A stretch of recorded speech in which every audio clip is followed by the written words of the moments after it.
Okay, here are the lessons I found. Ezekiel 36:26, we already read that. God has a plan to save Israel just as he saved us, his church. Now, I want to show you something in verse 23 of Ezekiel 36. Now, this goes all the way through, and you see, I have all of these marked in my Bible, because whenever you read the Bible, you look for repetitions of things that God says. See what it says in verse 23? It says, and the nations shall know that I am the Lord, right in the middle of verse 23, okay?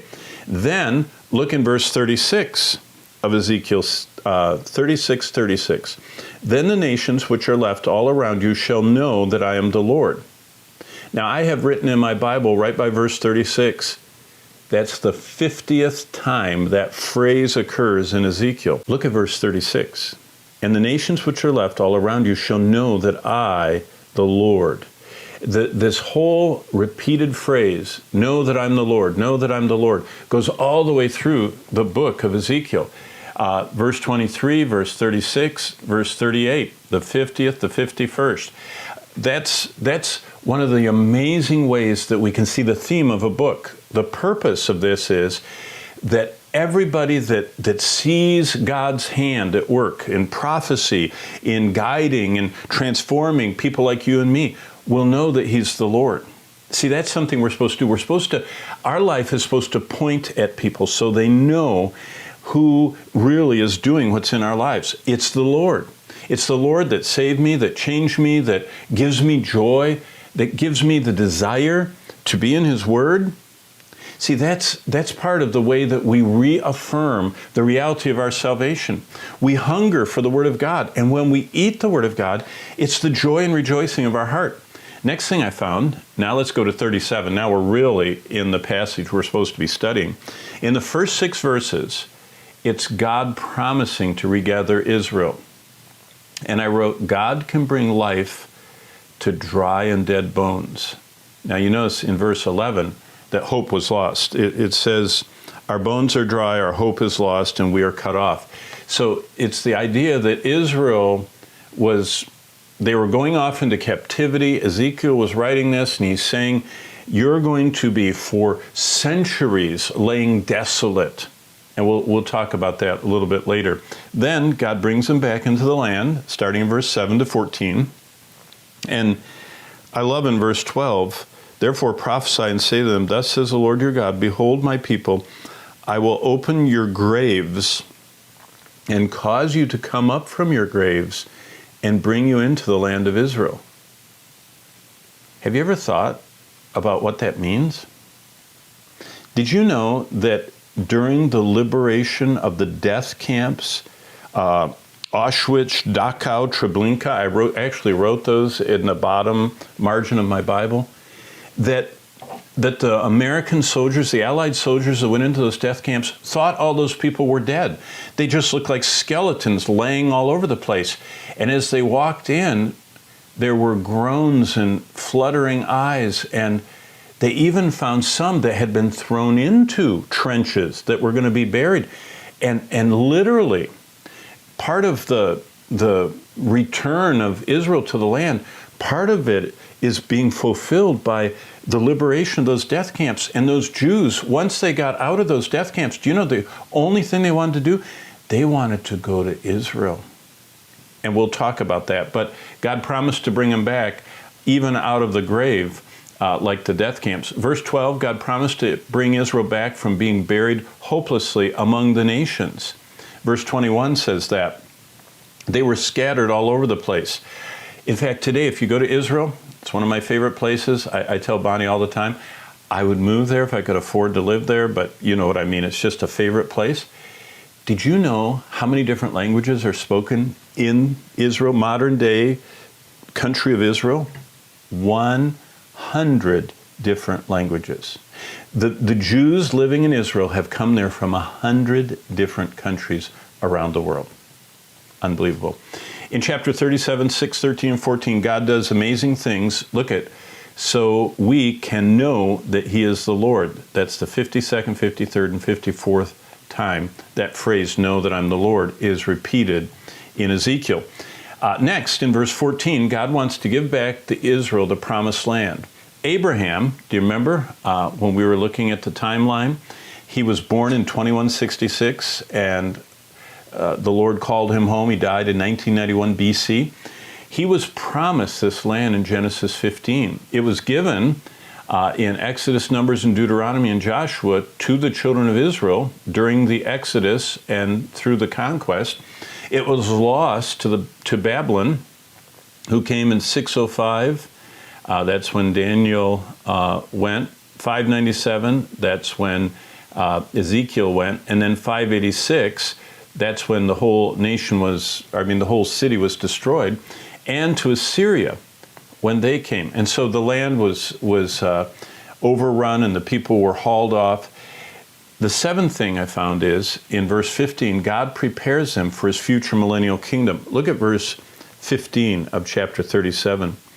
Again, the word of the Lord came to me and said, as for you, son of man, take a stick for yourself and write on it for Judah and for the children of Israel and his companions. And basically what he's talking about is that they will be united. What we see happening right now with the nation of Israel is going to flow into all the tribes being represented in the millennial kingdom, which Ezekiel, by the way, from chapter 40 to 48 talks about. And the children of Israel will be living in Israel. There'll be this gigantic temple that I've talked to you about in other classes that the Lord is going to be in. They're going to still have sacrifices, and the sacrifices are going to be object lessons to explain Christ's death, burial, and resurrection, just like they were always intended to be. Now we get to chapter 38.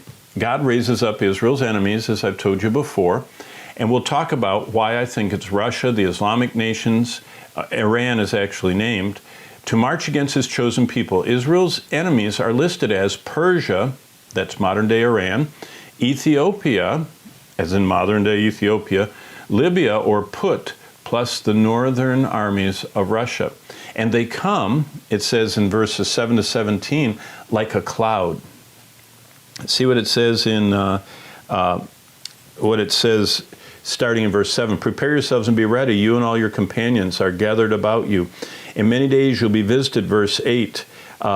In the latter years you will come into the land, and they will, verse 9, ascend, coming like a storm and covering the land like a cloud. And they come with this evil plan, as it says in verse 10, upon the regathered Israel. And look what it says. They come out of the far north. By the way, Israel's enemies were often coming from the north. That's the worst, hardest to defend part of the city of Jerusalem, especially, is the northern wall. It's the lowest. And actually the ground is sloping down toward it, so the enemy has an advantage. But this enemy isn't coming at the northern wall. It's coming from a distant country in the far north.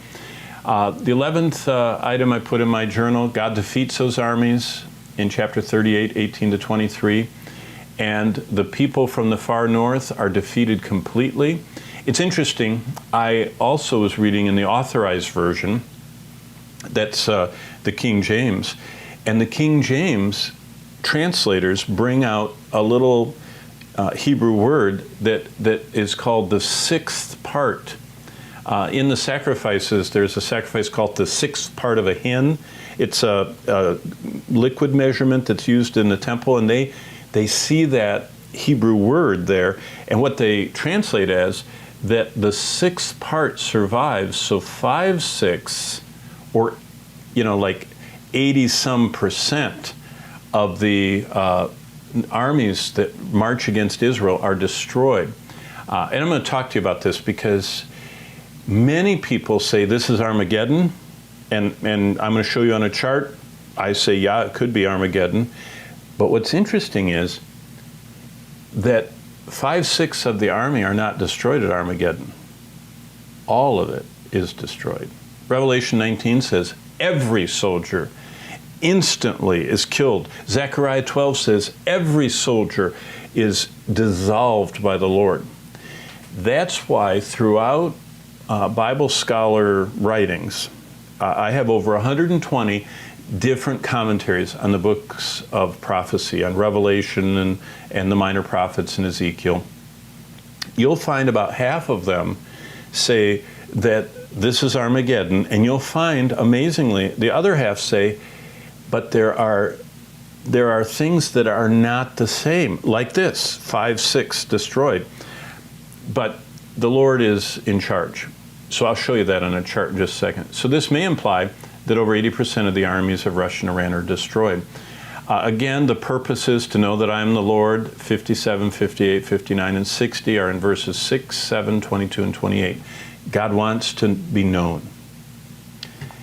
He wants to be known through us. It should be if people come up to you and say, why are you peaceful? Why are you not going crazy during all these lockdowns? Why aren't you deathly afraid of COVID like you're going to die at any moment? Why aren't you afraid, because of your job situation or your health or whatever? And you say, no, I have peace. And they go, what are you on? In fact, once Bonnie and I were in Los Angeles, we lived in our early days, and we were sitting at the table every day on our way to work. When we lived there the first months of our marriage, and our waiter came to us after several weeks of serving us, and he said, what drug are you on? Every time you're in here, you're high. And what he meant was he saw a joy and peace that he didn't have, and he was a drug addict.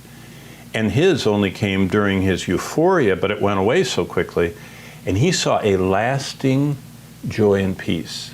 That's what the Lord wants, to be known, that you may know that I'm the Lord. And when someone asks you about something in your life, point to him and say, it's not me, it's the Lord. Well, verses 11 to 20, the description here, now see, this is why we're not sure, sounds like Armageddon as described in Revelation 16 and 19. But 21 to 29 sounds like Zechariah 12 through 14's wording of the destruction of Jerusalem. And so what we see is, it's very possible, and I'll show it to you on the chart, that this could be parallel with Armageddon, kind of like this is happening, they're flowing into, and then it continues on to Megiddo, and then it ends at Jerusalem.